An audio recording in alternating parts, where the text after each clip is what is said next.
Let's talk supply chain. So, welcome to the show, Osi. Thank you for having me. I am really happy to have you here. I mean, when I was doing the research for the show, I already started thinking about how one episode really wasn't going to be enough because we have so much to talk about. I mean, what you're doing at Unilog is fantastic, and I can't wait to talk about that. But you're also a very fascinating person. So perhaps maybe you come back for our Woman in Supply Chain series, or maybe even blended, so that we can really capture your story. But I know for today, we are focusing on Unilog. So let's get started because we do have a lot to get to. So let's start by getting an overview of Unilog and how it all began like 6 years ago before we dive into more detail. So, what exactly do you do and how do you help your customers? Thank you. It's a very nice story, but you asked me what do we do for our customers, what is Unilog all about, and I was thinking if I was asking you, because your podcast, the wonderful podcast, Let's Talk Supply Chain. So what is it about? What do you talk about in Let's Talk Supply Chain? What are the topics? Well, so we are known for really focusing on companies like yours, companies like Unilog. Supply chain professionals have so many things going on. There's so many challenges that are happening in supply chain. And so they're constantly looking for solutions for that challenge. And so our podcast is really about featuring companies like a Unilog to really talk about what it is that you do so that supply chain professionals can get an understanding as to what your solution is and how it can help them. Thank you. And I think if you were doing this podcast 20 years ago and having the same name, the topics were completely different. And this is Yep. Unilog. Unilog is the same. If you want to put us in a box, which I don't like, but I have to put myself in a box, I don't like it, I will put myself in the box of the 5PL. 6 years ago, when we just started, we could say we are a 4PL because we didn't have the technology to manage ourselves. So we were a 4PL. Today, we are certainly a 5PL in the B2B business. And we are really close to the 6PL. It will take us a few months because we are developing things. And if I need to choose a box, I will say we are a multi enterprise supply chain business network. This is who we are. And how we help our customers, I'm not sure if you had, probably you've seen, uh, but when we present ourselves, there is an image of a dancer. So if someone log into the website, they will see a ballet dancer, and then they will say, what is it? And this is exactly what I wanted to happen because what is it? When we go to a show, you see the show, it's overwhelming, it's easy, it looks like you can do that. And you don't think about the hard work and the sweat and the years of practice and the pain. You just enjoy the show. And for our customers, this is the experience we wanted them to have from a supply chain and not to have all the pain. So we are Unilog in a box is a 5PL that provide a cost-effective end-to-end supply chain that support constantly changing business needs. I love that. And for anybody that doesn't know what a 5PL is, can you explain that? Yeah, usually from what I read, it's referring to 4PL we know. Okay, 4PL we don't have our own assets. We work with service providers. And 5PL is where they took a technology into the solution and became a technology and not just, I'm sorry for saying just, logistics service provider. Usually you see them in the e-commerce, in the B2C, but there are also 5PLs starting to, to appear in the traditional, I will say, B2B supply chain. Well, it sounds fascinating, and I can't wait to dive a little bit more into what exactly that you do. And you have so many different services and solutions. So let's break them into categories and take a closer look. Let's start with global fulfillment. So you offer supply chain as a service, which integrates the entire supply chain for a customer. Tell us about that and the other solutions that help you facilitate that. Thank you, Sarah. I want to keep it simple because people are listening, and we need to keep it simple.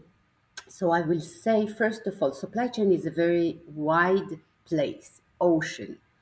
We decided in order to focus, we took 5 or 6 verticals: industries, high tech, cyber defense, telecommunication. And within those verticals, which are high value products, we chose to focus 6 years ago on two, although we are adding now. The first one is global supply chain. We will speak about the second in a minute.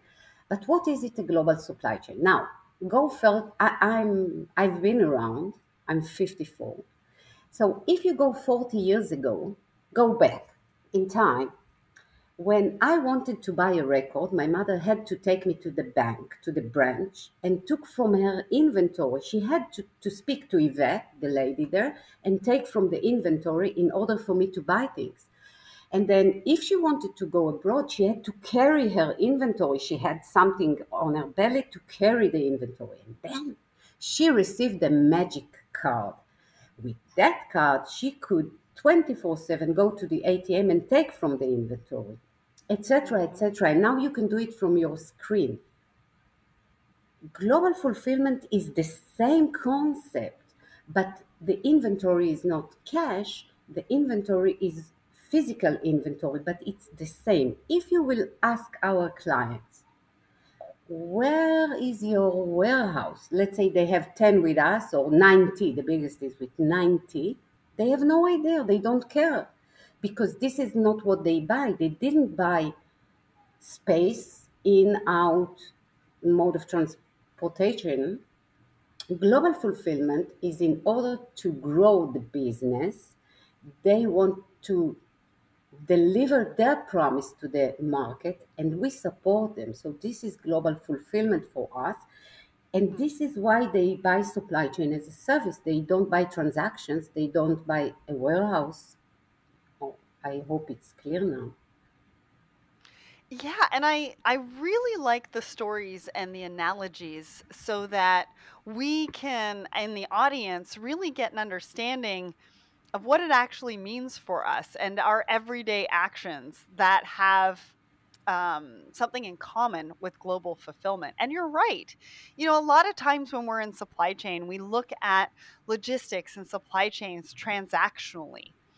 But really, it's about supply chain being a service, being a driver for that customer experience, that driver for our customer's promise to their customer. And what is it that we're doing as a partner to help support them to do that? And you're right. They don't care what corner of the warehouse you're actually, keeping their product. What they really want is that you're helping them to fulfill a delivery promise or a quality promise or something like that, and really enabling them and supporting them in that vision. So I It, really like that. And so, let's move into service parts supply chain. Now, issues around inventory and part shortages have really come to the forefront over the last couple of years. So tell us about your offering as well as what you've seen yourself over this time and how your solutions have really helped to address, those challenges for your customers. Thank you. Um, Again, service parts, we always start with the business need. So if again you go 6 years ago, it's completely different than today, but yet service parts in those verticals, if you look on an RFQ, by the way, it doesn't matter if it's global fulfillment or service parts, the RFQ's got nothing to do with the result. It's like lines and space and SL. But what do they want? They don't want this. They want to have the right part at the right time at the right place. And it's not in the RFQ in many ways. Maybe a KPI in page 65. But Mhm. service parts comes from two reasons. One, maintenance. So maintenance you can plan, you have time, it's easier. And The second is crisis. Okay, end of the world. Something happened. The machine needs to work. MRI, printing, whatever, data centers. And we took the crisis and we spoke about it and we said, what do we need to do as a 4PL in order to be best, the best? And we said, we need visibility. It's not, I'm not there. I'm not in Canada. I'm not in Brazil. I'm not in Mexico. Second, we need to control the execution. Although we are not performing it, it's not our system, it's their WMS or whatever, not the freight forwarder, not the driver. And we need to have insight during the process, not at the end, not a KPI by the end of the month, but on the road, let's say. And this is what we do in service parts. And we allow our clients to grow. It means, let's say you meet us and you have only 100 service agreement because you are a startup, but if you have 10,000 service agreement, then for sure we can support you. And it doesn't matter if we have 10 sites or 100 sites, this is not the key. The key is your performance. Do you need 100% SLA of 4 hours? 98%? Who are your customer? What is the promise you gave them in the agreement? So this is our second solution, I would say. And that's great because again, you're still focusing on that promise to the customer. It really doesn't matter what the product is, right? It Mm-hmm. really matters on what their promise is to their customer and how is it that you're going to support them and empower them to hit that every single time. And I love that. And I really like the fact that you talked about visibility, right? It's not about getting visibility in the end. It's not just about that KPI in the end and hitting those numbers. What is happening along the supply chain that you need visibility into? And how do we collaborate and work together to make sure that you get the right data and, again, hit that promise to your customer? And so everything we've talked about is all digital, right? I mean, you have your own real time control tower platform that also manages everything. Tell us about that. What does it look like? What can customers do inside that control tower? What are the benefits that your customers are seeing? Sarah, I have to say something because you use the term that we in Unilog, we call ourselves Unilogim, the people. You said hit the promise, like, and we say that we are beating the buzzer. I mean, so it sounds the same. It might be that for this question, my answer will be a bit long. Apologize for that, because digital and control tower are sometimes hard to grasp. What is it? So I will try Yeah. to say it from my point of view. It's not a definite truth, but it is us. So let's go 6 years back. Verticals, we understand, global fulfillment, service, blah, blah, blah, blah. And then we said, okay, so how are we going to be the best? We said we need 5 cornerstones.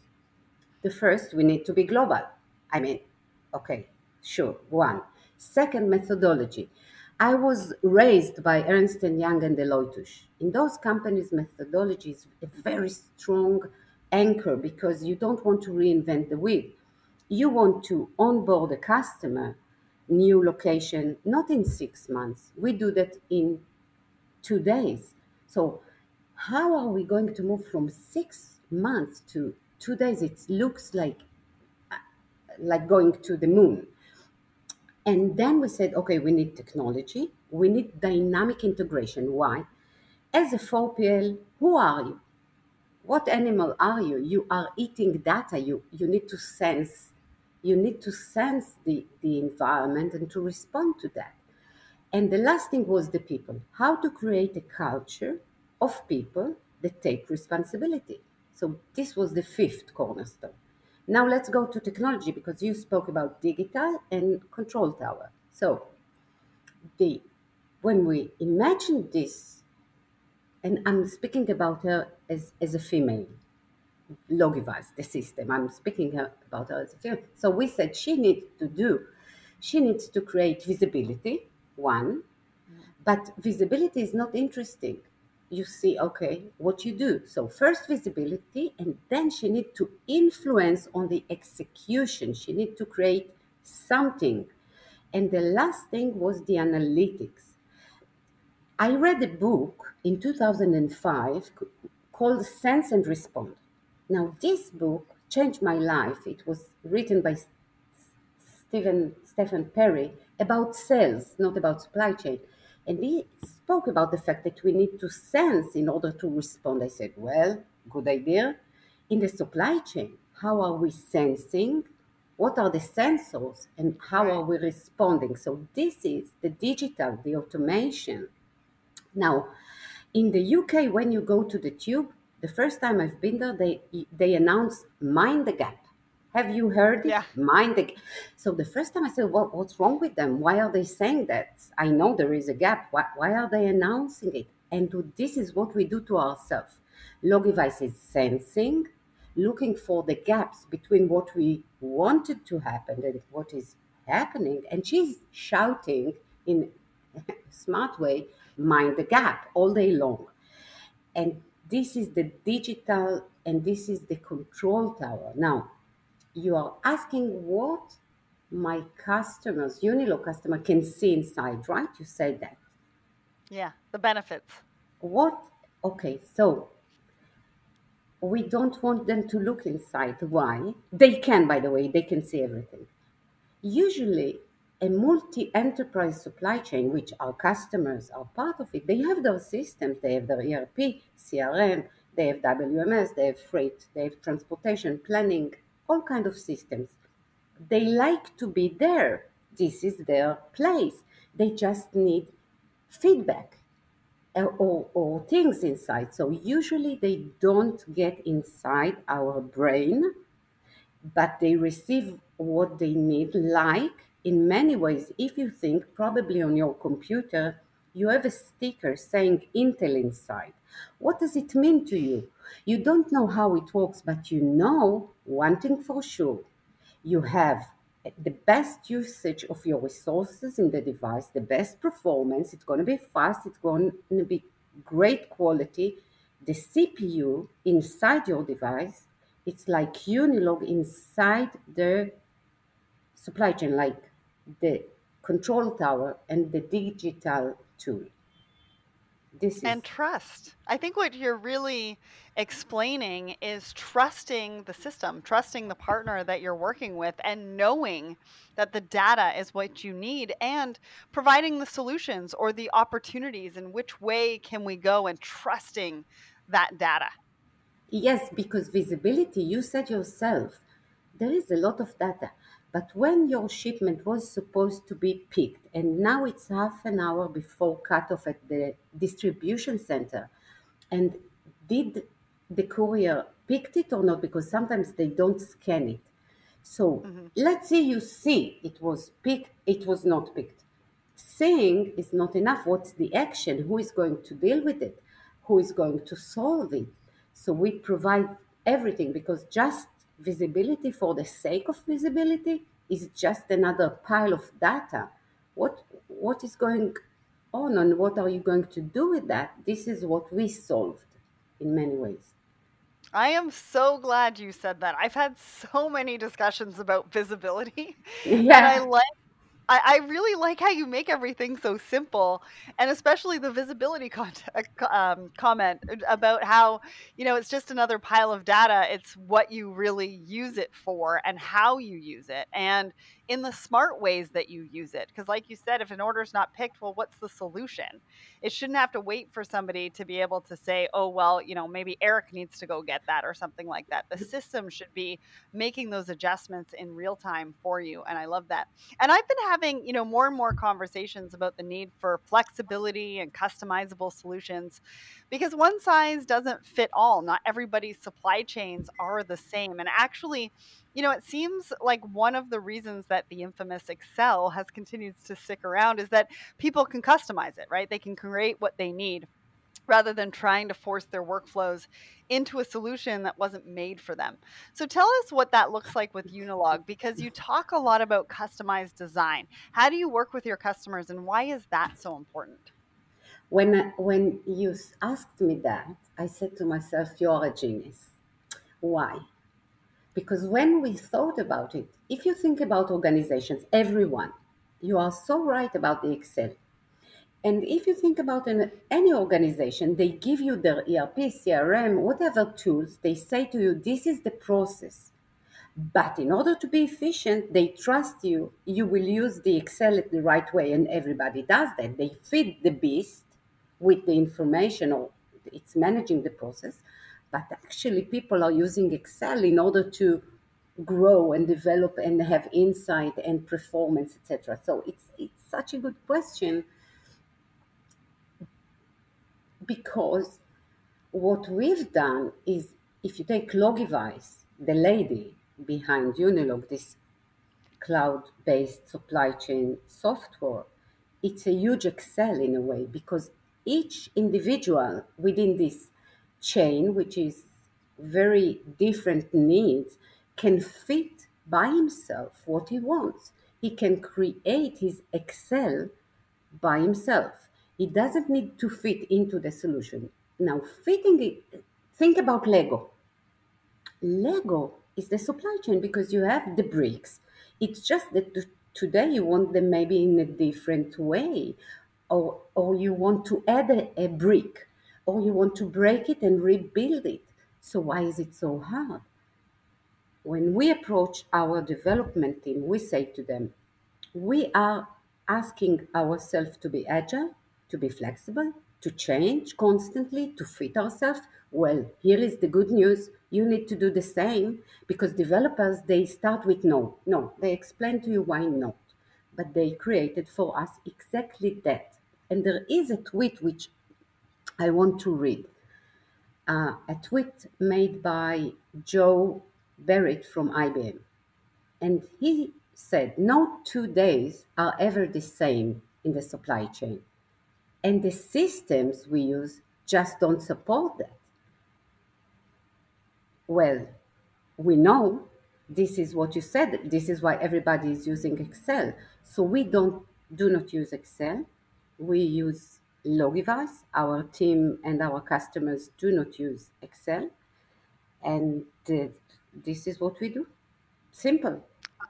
I love that. And such another great analogy, bringing it back to Lego. It's really about building the blocks and building the technology of what we need because, like he said, no 2 days in supply chain are the same. And so you have to partner with somebody who is agile and flexible and almost thinking like two steps ahead, which it sounds like what you're doing at Unilog. And I think the other thing that stood out to me when you're talking about these solutions is that you have used the words feasible and achievable, which are just really so important. There's so much talk about all these high tech solutions that are on the market these days. But if your company isn't ready and your culture isn't ready, they're not going to get you anywhere. And so it's really refreshing to see a clear focus on solutions that are feasible for that business to work with ongoing. So talk to us about that. Why is that so important? Thank you. Um, it's Think about 4PL for a second. 4PL, many organizations are a 4PL for themselves. If you take, for example, Cisco, they have a huge team. They are their own 4PL. They operate many service providers. They have their tools, their people. And when you look at it, might be those Cisco's and Dell's, maybe they have the tools that they need. Most companies, small, medium, and even the 2 billion, 3 billion companies, it's very complicated. It's not feasible. It's not achievable. You see such a project, it's hard. Yet, when we started, as I said, we wanted five things. One of them was technology, global methodology, technology, people, and dynamic integration. So I come from EY, as I said. I went to the market to see what kind of systems are there. I've seen them all. Some of them are great, great. But the problem was it was so expensive. As a young company, we couldn't afford it. But let's say money is not an issue. Okay, you have a lot of money. Then what we see is that in order to fit it to your constant change, it's taking time to change. It's long, it's complicated, it's not us. And this brought us to the point to create our own tool, which companies that work with us get it as part of the service. But let's say you are listening now and you want this. It's not, I don't think it's as that expensive as what I see in the market. It's easy to implement, it's fast, you can move fast, you don't need to make, it's not such a huge decision. Change, it's a Lego, play with it. So you built it that way. In 2 weeks, you need something else. So this is what we built, and this is what we offer. And I think, I talk a lot about supply chain and logistics really being a competitive advantage. How do you help to really maximize the competitive advantages that logistics and supply chains offer a business? How have you seen that within your customers? It's relatively simple answer, I think, because once you understand the business need, we are focusing on what do they want to achieve business wise. At the end of 2022, we will sit with them and the questions will be, okay, what's the plan? What's the plan for 2023? New products, new markets, new services. What are you planning? Consignment? Okay. So once we understand what they want to do, we design what they need in order to support them. They need just to grow and grow. We have customers that we started, they've been X in the size, now they are 50X. And our role is to make sure that they will be able to constantly change and not say, no, it's impossible to bring from Brazil to Mexico. No, it's impossible to have this service. No. How are we going to do that? When we had COVID, March 15, for Unilog, it was nothing. We were working from distance as a DNA. For us to move locations not being present is nothing. We split it, we tripled, we grew by, I think, 300% from distance. So this is how we support them to grow. Awesome. And, I think it's so incredible. I mean, to be able to partner with somebody to help you not only grow, but also use the supply chain as a competitive advantage. I mean, that's huge for any business. But before we move on to the last question, so ideal client, case study, I want to touch on your personal ethos because I know you are passionate about women's empowerment. You're a mentor and you take pride in managing a diverse team, and that comes across, I think, in Unilog's ethos as well. On the website, it talks about the team coming from different backgrounds and bringing radically different points of views together, which really is where the magic comes from. So, why is it so important to you personally, to Unilog, and to the industry? Why should more companies be embracing this way of working? Diversity. Dynamic integration was one of the things we wanted to achieve, and the responsibility is on us. Now, what is dynamic integration and what is integration? It's not just IT. At the end, it's people. Supply chain or supply chain network, call it whatever. At the end, it is all about the people. Now, when you are a global, you need to work with different cultures, languages, ages. So if you do that, how can, if I will not be that, if I am, meaning Unilog, will not be diverse, how am I going to work with Japan, with Brazil, with the US, with France? I need to have diversity. And another thing is that we have very young people in the company, 21. They bring their point of view. They are coming from different places, and someone is coming from planning, someone from freight forwarding, someone from technology. So it is helping Unilog to be this great CPU inside because it's got this diversity. And I will say that I love people. I love supply chain, but I also love people. And I think that if you have in your company a diverse group, you benefit from it. Unilog at the end of the day was is always changing and the people contributes to our growth. And I think if I was only, let's say, only Israelis, only the age of 30 to 40, then for sure I was not at the place I am. And with regards to women, um, I think it's very important. I want to see more of us around the table of the decision making. When I approach my vendors, my service providers, if I'm getting into a meeting and in the room, the decision makers are, I don't see a woman there, or two or three, I'm saying to the CEO, if you want to do business together, I think you should start and change. I 2 years from now, I expect to step in and I want to see more diversity with regards to that. So, yes, it's important to me. Well done. And so it drives your business, but it also drives the partnerships that you create with the people that you're working with. And so you're actively making a change. You're actively helping to see visible change that you want to see in the industry and making it known. And understanding, or companies understanding that to partner with you, this is what needs to happen. And I love that. And thank you so much for putting yourself on the line, putting your company on the line to create that visible change. So let's talk about your ideal client. What do I look like? Who am I? Do you have an ideal client? So if I'm sitting in the audience thinking, I love what Unilog's doing, but I don't know if I'm the right fit, what would you say to them?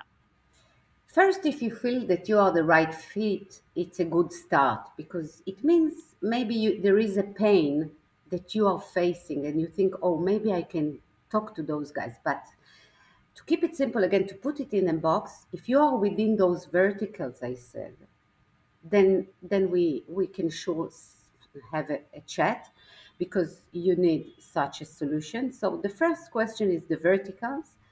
The second is the size. We, as you said, one solution doesn't fit all. Huh? Mhm. So the same goes with us. It might be you are a startup. We will help you to grow and to build yourself. It might be you are a huge company like Nvidia. Uh, so it depends who you are, but we can work with all of them within those verticals. This is one. The second ideal client, if he's listening, hello, call me. Um, he might be a 4PL by himself. He might be a 4PL that struggling with the things we were struggling 6 years ago, and he's saying, okay, wow, it will help me. Or it might be, by the way, a company like Cisco, which they are their own 4PL, and they can use Logivise in order to solve those challenges. So those are our ideal, I would say, clients. Perfect. Thank you for sharing that. And now it's time for one of my favorite questions, the case study. So, can you paint us a picture of how you've worked with one of your customers? What was the challenge that they came to you with?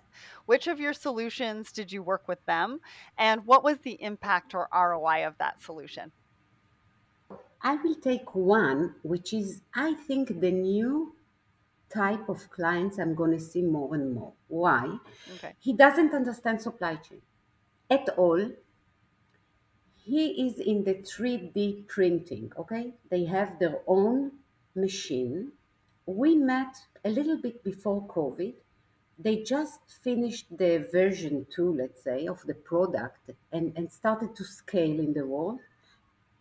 Clueless in supply chain, all engineers, marketing. Now, okay, we will take a VP operation. And they met us. And we said to them, you don't wait. So for them, they don't know anything. They don't know how a warehouse is looking like, how what is inbound, how they don't speak the language. They don't know. And they are buying supply chain as a service, global fulfillment and service parts, if you want to say it that way. They grew in the past 2 years, I think, uh, 170% in the last Wow. year, and keep growing, and they have already 5 locations globally. But again, they don't understand what the CPU is doing.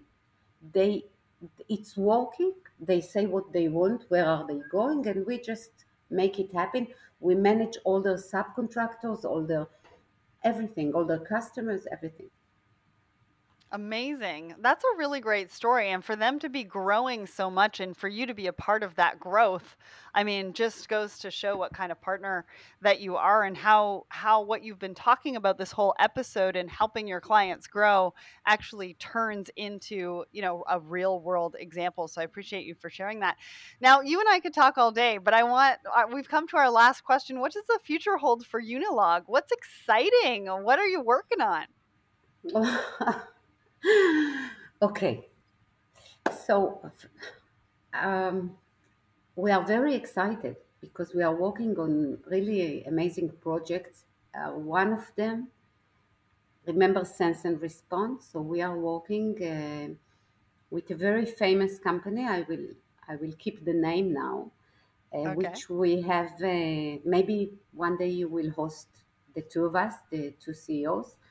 They created a cellular label which allows us to do this all those wonderful things because it's a great device, and they chose Unilog or Logivise to be the solution that goes together with this device. So for us it's a huge opportunity. This is the first thing. And the second is what we called Unibytes. What is Unibytes? You have all the solution, but let's say you just want or you just need asset recovery or you just need a consignment. So you will be able by yourself, click, click, click through the web to buy the service that you want, this Hmm. capsule of service like Byte, and it's got its API, it's automatic, it's really great. We will launch the first one, the first Byte in October. So those are the main two, and of course we will keep growing. We are a very good 5PL, so we will probably grow in the next few years in the same pace that we did till now. That is fantastic. And I'm excited to see everything that you're working on and the impact that it's going to make within the industry. And I really didn't want to bring this conversation to an end. I've been having more and more conversations recently with guests who have been questioning this idea that technology is the answer to all of our problems.